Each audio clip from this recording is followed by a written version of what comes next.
A simple little project today. Actually, probably two things if I have enough time.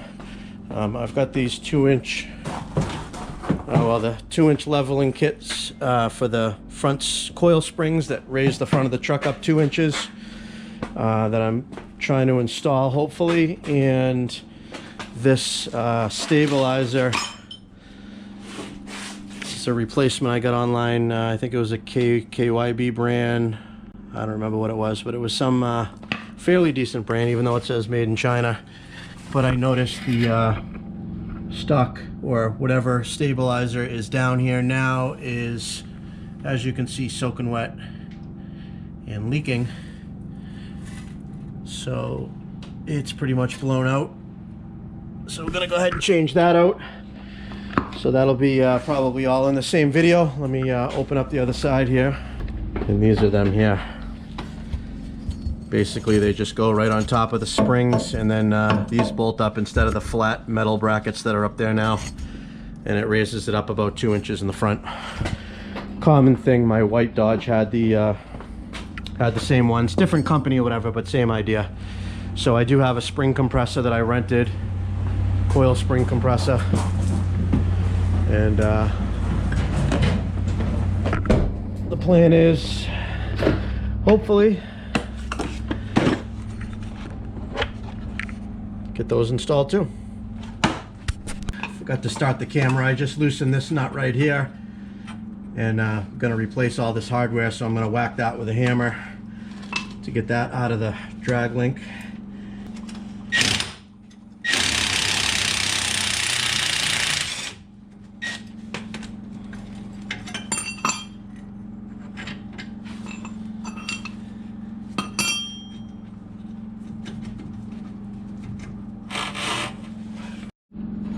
Alright, missed some of that footage, but there she is. Reused the old stock bolt down there. Used the new one here. It's kind of a tapered sleeve that goes in here with a nut on one side and then a bushing and some washers on that side. So hopefully that'll make a little difference in the steering. I haven't really had any death wobble or issues with the steering on this truck, even though it's pretty common. I've had it on quite a few Jeeps and other vehicles in the past, and this one has not given me an issue yet, but I don't need it to start either, so I want to keep the front end nice and tight as possible to prevent that from happening.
All right, we got to take these little shock towers off. There's 3 bolts that hold it to the frame, and then there's the one center bolt that bolts the shock in. I already took this side off.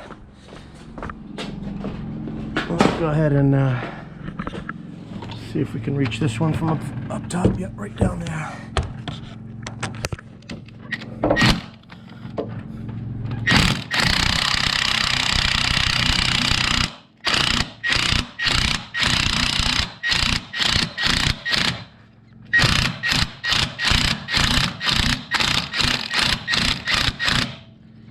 The whole shock spin in the other side, it didn't, so I figured I could just blast that out.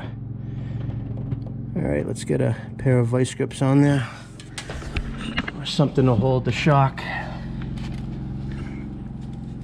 It's gonna be tough because I don't want to ruin it.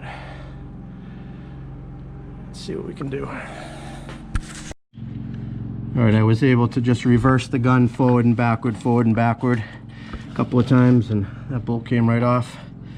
So there's the rubber isolator and the top washer. So got that one off over there, and this one. So now next up, got to take these 3 bolts off each of the shock towers. Then we need to lower the front axle, which it's already lowered as much as it's going to be right now without disconnecting stuff, and we're going to hook the spring compressor up and see if we can't compress this down enough to be able to fit that spacer in. So see what happens.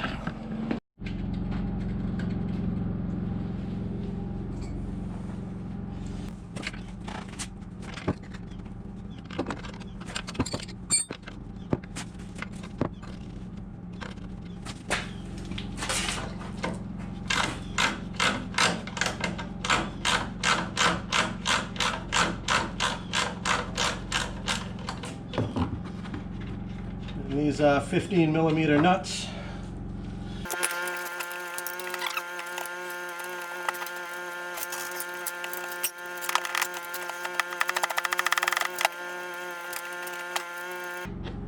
Alright, one more.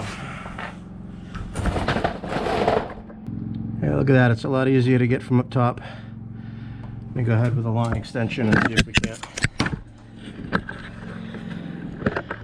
go that route. I didn't look this up in the book or anything to see the way to do it. I'm just kind of winging it, so doesn't necessarily mean it's the best way to do it. It's just the way I'm doing it. If you want to read the book and go that route, so be it. Let's see if I can get you guys down here. Can see what we're looking for way down here.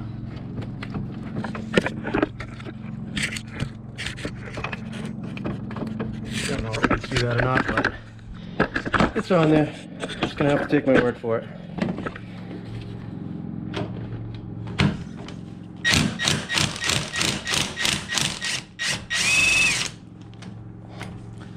Looks like we got success. And there we go, number 3. All right, so I believe this is just gonna lift off now, which it does.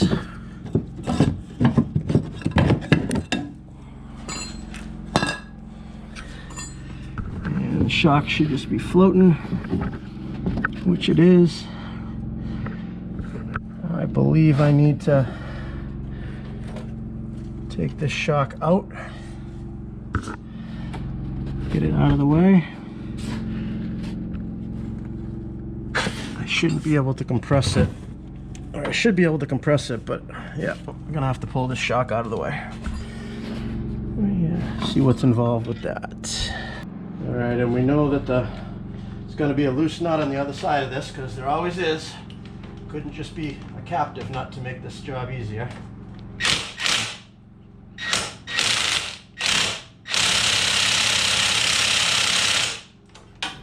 Right here. Yep. Let me get rid of the extension and see if I can.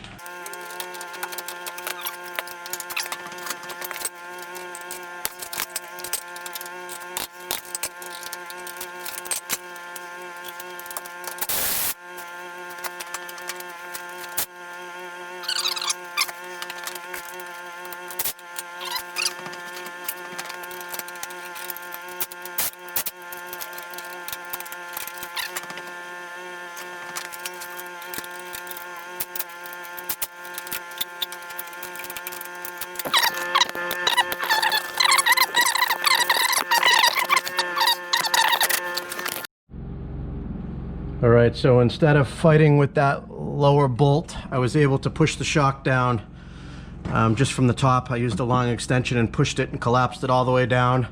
And I've got a little piece of wire here holding it down. There's barely any pressure, just like literally a pound or two of pressure stops it from going back up again. It's got a little bit of, it basically goes up by itself, but just a little bit of pressure will hold it down. So now we're gonna go ahead and hook up our spring compressor here and get this spring compressed down a little bit. And basically we just need to get it down a couple of inches, just enough to get this plate off and put this one back up underneath it. So shouldn't be too bad. Now these spring compressors, if you've never used them before, they can be quite dangerous. Make sure you're doing it properly, you connect it up properly, and you be very, very careful. If you haven't done this before or compressed the spring, you may want to have somebody else do it. Alright, so you want these compressors on opposite ends of the spring so it collapses it evenly.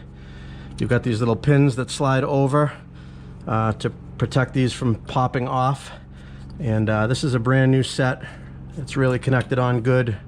I feel confident in compressing this, and like I said, we're only going to bring it down just a few inches, so we're not going to put too much craziness, but these can be very dangerous, so be careful.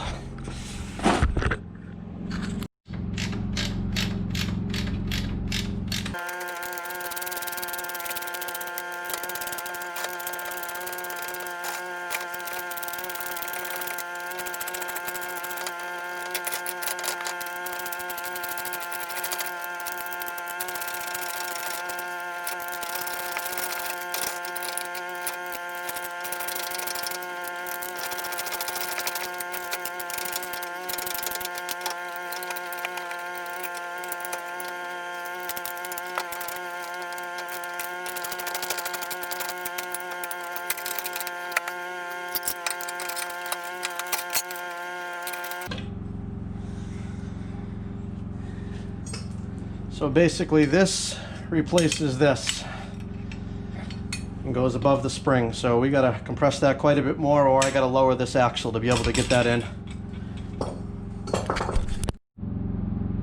I'm gonna go ahead and disconnect this sway bar link to allow this axle to drop down a little bit more rather than compressing the spring anymore. I don't want to go too crazy with those.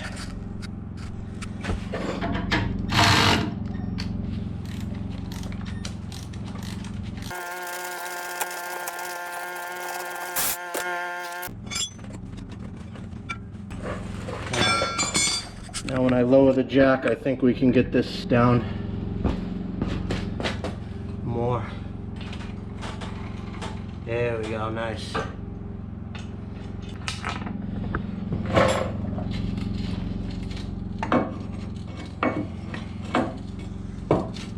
Ah, a little bit more.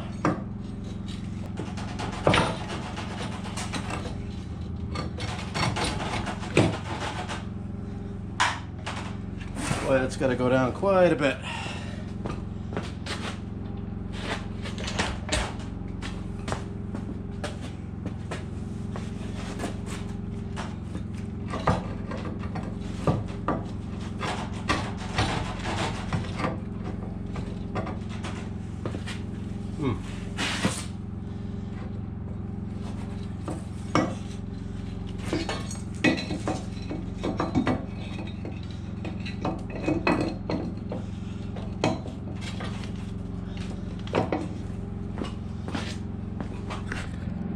Jack her back up into position.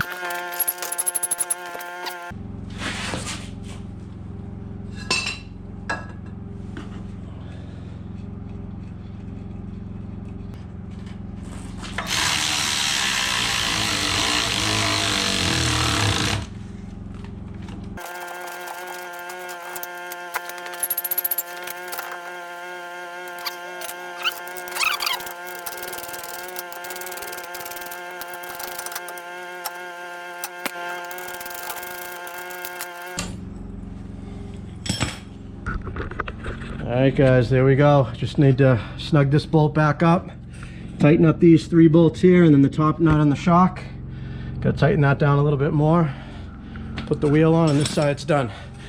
And that's where you get your leveling, the 2 inches or 1.5 inches that it drops the spring down. Doesn't really change much else on the front end, so you shouldn't notice a big deal as far as alignment and stuff. It's probably a good idea to get aligned anyways, which I'm probably gonna do regardless, because I haven't had this aligned since I got it, but I wanted to get this done before I got it done. So, but the other side is the same thing as this, and no sense in recording it. All right, got both sides finished up, tightened up. There you go. There's the driver's side.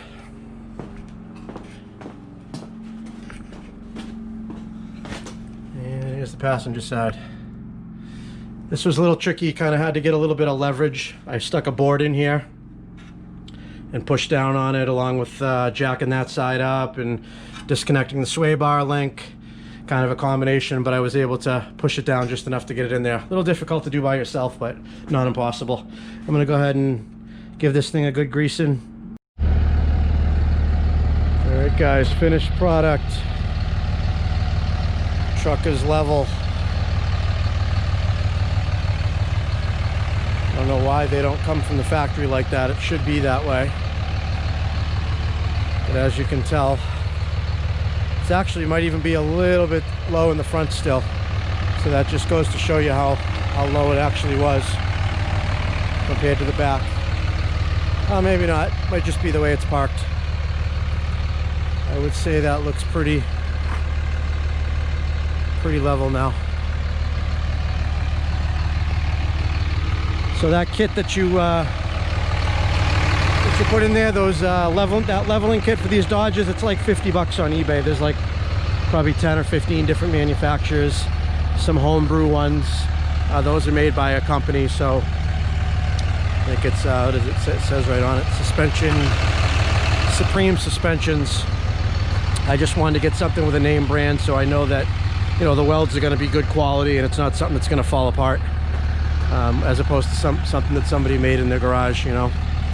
Which, not saying that somebody couldn't do a good job, but I don't want to be a guinea pig for their things. So I'm going to go ahead and load the Bobcat up and bring it to a couple of jobs I got to do. I got actually 3 jobs we need to do with it. I've got a brush mowing job. We're going to rent a brush hog for the front of it, and I got a patio to dig out. I already put the fire pit in.